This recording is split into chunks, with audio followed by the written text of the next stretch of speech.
ഇന്ന് ഞങ്ങൾ പോയത് തൃശ്ശൂർ ഒരു ടൗൺ ഹാളിലൊരു മേള ഉണ്ടായിരുന്നു കേട്ടോ. അപ്പോൾ അത് എന്ത് മേളയെന്ന് വെച്ചിട്ടുണ്ടെങ്കിൽ ഒരു മാംഗോ മേള, അതായത് മാങ്ങ മേള കേട്ടോ. അപ്പോൾ ടൗൺ ഹാൾ നിങ്ങൾക്ക് എല്ലാവർക്കും അറിയാമല്ലോ, തൃശ്ശൂരുള്ളവർക്ക് ഞാൻ പറയേണ്ട ആവശ്യമില്ല. ഇത് കണ്ടില്ലേ, ഇപ്പോൾ എല്ലാ പരിപാടികളും അവിടെ ഉണ്ടാവാറുണ്ട്. അപ്പോൾ 2 ദിവസമായിട്ടാണ് ഈ മാങ്ങ മേള നടക്കുന്നത് കേട്ടോ. April 28 April 29. നമ്മൾ പോയിരിക്കുന്നത് ഏപ്രിൽ 28 കേട്ടോ. അപ്പോൾ ഈ മാങ്ങ മേളയിൽ എന്താ വെച്ചാൽ പ്രത്യേകത എന്ന് പറഞ്ഞാൽ 1000 ഇനത്തിലുള്ള മാമ്പഴങ്ങൾ അവിടെ പ്രദർശനത്തിന് വെച്ചിട്ടുണ്ട്.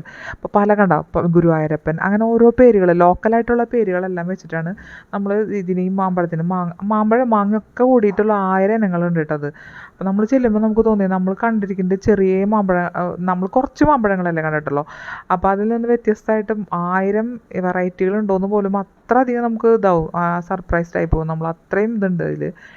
അപ്പോൾ ഇതേ കണ്ടില്ലേ, എനിക്കെല്ലാം ഒന്നും കാണിക്കാൻ പറ്റിയിട്ടില്ല കേട്ടോ. ഇതിപ്പോൾ ടൗൺ ഹാളിൻ്റെ എല്ലാ ഭാഗത്തായിട്ടും നമ്മൾ ഇതുപോലെ വെച്ചിട്ടുണ്ട് കണ്ട.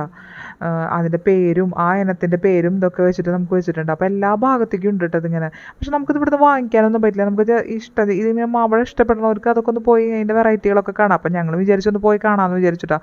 അപ്പോൾ അതാണ് നമ്മൾ പോയത്. കണ്ടില്ലേ, നമുക്ക് കാണുമ്പോൾ നല്ല ഇഷ്ടം. പല തരത്തിലുള്ള വേണ്ട ലോക്കൽ പേരുകളാണ് കേട്ടോ അതിന് ഇട്ടിരിക്കുന്നത്. അപ്പോൾ ഞങ്ങൾ അവിടെ നിന്ന് മാമ്പഴമൊന്നും മേടിക്കാനൊന്നും പറ്റില്ല.